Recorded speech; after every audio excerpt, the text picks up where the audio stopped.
welcome to the deep dive.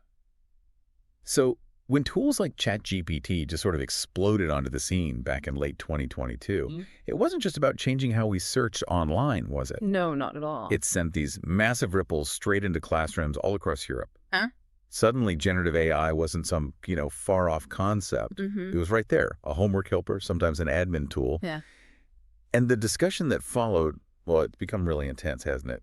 About its role in schools, colleges. Yeah. It needs urgent focus. It really does. I mean, the sheer speed of it all has forced education systems, both in the UK and the EU, to face these huge strategic questions. Yeah. About being ready, about governance. Yeah. And you see this tension. The UK government, for instance, sees AI as, fundamental for breaking down learning barriers, creating opportunities. Right. But actually getting it into schools safely, effectively, that's facing real hurdles, particularly around staff knowledge and, crucially, student safety. That's exactly the tension we want to dive into today. Yeah. Our mission here is to really understand how the UK and the EU are handling this job, embedding AI literacy into education, and maybe why their approaches look so, fundamentally different. Yeah. So, to kick things off, maybe we should establish what we actually mean by AI literacy. Because it's definitely more complicated than just knowing how to write a decent prompt, isn't it? Oh, absolutely. We've got to move past just, technical skills, AI literacy. It's really a whole set of abilities.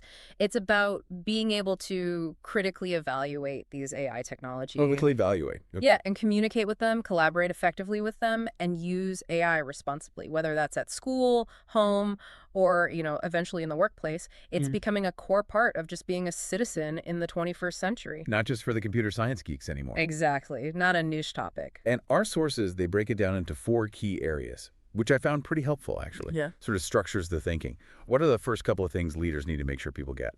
Okay, so first, it's about knowing and understanding AI, like the basics of how it works, what machine learning actually is, and importantly, its inherent limitations.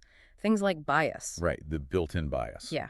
And second, you've got to learn how to use and apply it effectively, productively.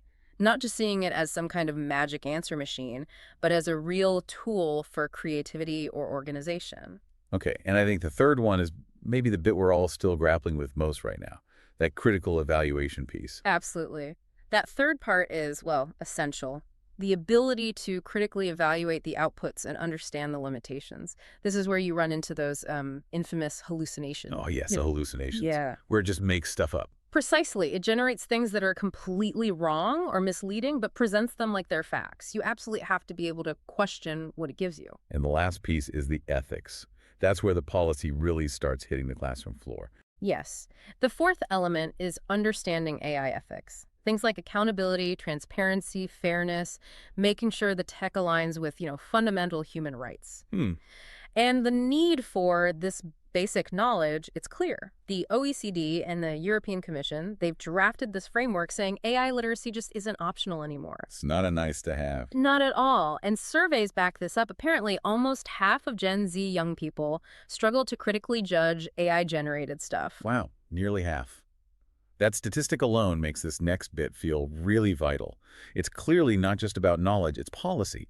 And like you said, that's where the UK and the EU seem to be taking really different paths. Yeah, this is where the difference in philosophy really shows. The EU has gone for what you might call a regulation-first approach. They're setting the global standard here. Yeah. The EU AI Act, it's the first proper legal framework anywhere that sets rules for AI in education. And the crucial thing, it classifies all AI used in education as high risk. Wait, hang on. All AI? Does that mean even simple things like a grammar checker or maybe software that helps teachers plan lessons? Or is it mainly the big stuff like automated marking tools? Yeah. That feels like a really wide net. It is a massive net, and that seems intentional. Because education impacts fundamental rights, life choices. The classification covers those high-risk uses like anything influencing admissions or scoring. Okay. So for a school on the ground, they're often called a deployer in the Act. This means pretty heavy obligations. They have to demonstrate their AI use is appropriate, they need to monitor it, record how it's used, And report problems. and report any serious incidents, yes. And this ties into that literacy requirement you mentioned. Exactly. Tied right into that compliance burden is the mandate for literacy. The Act requires schools to ensure a sufficient level of AI literacy for all staff who deal with these systems. So it's not just a suggestion. It's law. It's a legal mandate. And if they don't comply, well, they could face civil liability if, say, an untrained staff member misuses the AI and it causes harm, maybe through biased advice or dodgy assessments. So that literacy piece is legally vital for ensuring there's proper human oversight, protecting rights. Okay, that is definitely a very prescriptive, compliance-heavy way of doing things. Now let's contrast that with the UK. The Department for Education, the DFE. They seem to be coming at this from a totally different angle. Yeah, completely different mindset. The UK DFE has taken a much less prescriptive stance. Their focus seems to be on encouraging innovation. Right. And they're sort of building their governance approach on frameworks that schools already know, things like UK GDPR for data, existing safeguarding rules, IP guidelines. Which sounds good in theory, innovation first. But does relying on old rules designed way before this kind of AI even existed, does that maybe create gaps? Or uncertainty for schools compared to the EU's specific built-from-scratch framework? Well, that's the strategic bet the UK is making, isn't it? Their government's AI Opportunities Action Plan, it explicitly says regulation should support innovation, not hold it back. Support, not restrict. Exactly. And this gets reinforced because regulators like Ofsted, they actually have to publish reports each year saying how they've enabled AI innovation in education. Really? So they have to prove they're helping along. Yeah. It sends a very clear signal. We prefer quick, supported adoption over slow, mandated, cautious compliance. And we see even more stark contrasts elsewhere, right? I think Estonia was mentioned. They sort of skipped the heavy regulation but went straight for the curriculum. That's right. Estonia is interesting. Their official guidance on using AI in schools is just suggestions. But AI literacy itself, that's mandatory. It's in their national curriculum for every kid ages 4 to 18. Wow, from age 4. Yeah, so it shows you can commit nationally to embedding those skills right away, even without a big regulatory stick. Okay, so back to the UK. Despite the government's obvious enthusiasm, and they are putting money behind it, millions for AI assessment tools, funding Oak National Academy's AILA assistant. Yeah. What's the reality on the ground? How much AI is actually being used in UK schools and colleges right now?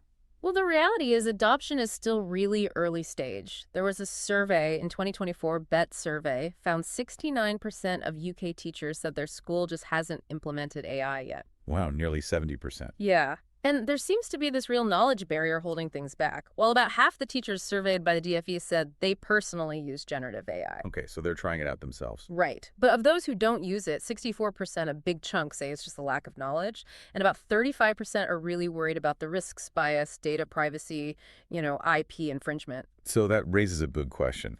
If the teachers themselves are worried, lacking knowledge, how can school leaders actually push adoption forward effectively? It can't just be about buying the tech, can it? Seems like you need a culture change first. Oh, absolutely. It needs strategic leadership. It needs intentionality. Okay. What we're seeing in the schools that are early adopters is that they didn't just issue a mandate. No top-down approach. Right. They often identified an AI champion, maybe a teacher who's tech savvy or just really interested, and that champion's role is crucial. They help demystify the tech, address the real anxieties staff have. Like a translator, almost. Exactly. And the strategy has to be phased. The advice is focus first on teacher-facing tools. Things that actually reduce their workload AI for lesson planning, streamlining admin tasks. Get buy-in there. Build confidence that way. Build confidence, show the benefits to them directly before you start moving into the more complex stuff involving students. And that focus on confidence must link directly to training, right? What kind of training do teachers actually want? Because I can imagine another hour-long abstract webinar probably isn't cutting it. No, definitely not. The research is really clear on this. Teachers strongly prefer practical, hands-on training. They want workshops, opportunities to collaborate with peers, places where they can actually try things out, experiment. Learn by doing. Exactly, not just sit and listen to theory. And the data backs this up strongly. While being more familiar with AI does correlate a bit with interest about R0.4, it's the practical experience that really sends confidence soaring. Yeah. There's a huge correlation, RE0.81, between a teacher's interest in AI and their actual confidence in using it safely. Wow, 0.81, that's massive. It is. So if you want confident teachers, they need to be doing it, not just hearing about it. Okay, so moving from confidence to safety, obviously this is critical everywhere, UK, EU, doesn't matter. The UK guidance, things like keeping children safe in education, they stress tackling those AI limitations, right? The hallucinations, the bias. Yes, absolutely. And the key message coming through for leaders is there must always be a human in the loop. AI is there to assist, maybe augment, but never replace human judgment, human decision-making. Never let the algorithm run the show entirely. Precisely. And what are the main safety zones, the big categories that leaders are finding particularly tricky to manage right now? Well, the first big one is data and intellectual property, or IP.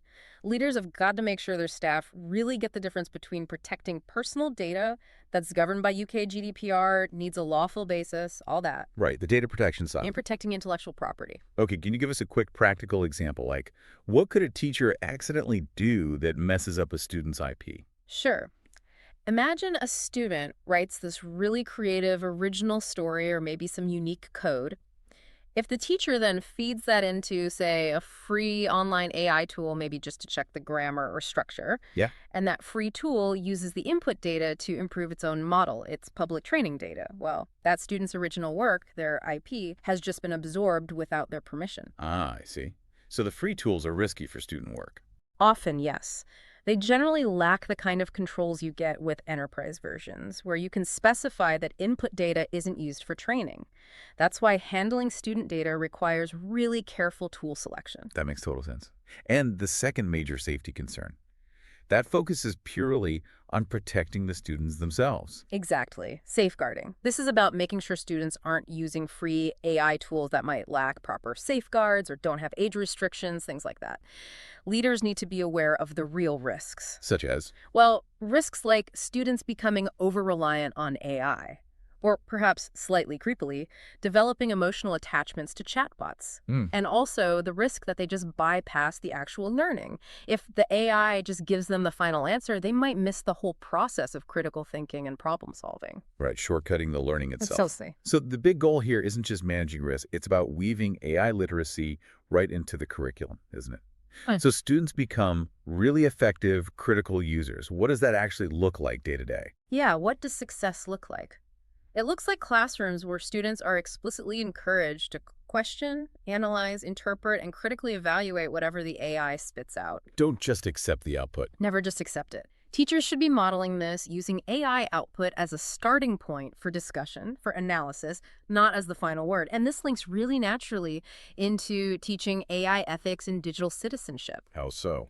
Well, you can discuss bias in the outputs, privacy concerns, how algorithms work, right there in the context of relevant subjects, whether it's history, science, English. Makes it real. Exactly. And ultimately, this is about getting students ready for the world of work, isn't it? Leaders are being pushed to show how AI is used in actual industries, connecting it to things like the Gatsby benchmarks on career guidance. Yes, that's the bigger picture. The focus shifts to showing students, look, AI is already changing how films are made, how music is produced, how businesses run. By making AI literacy relevant to their future jobs, it stops being just another school subject and becomes a vital professional skill.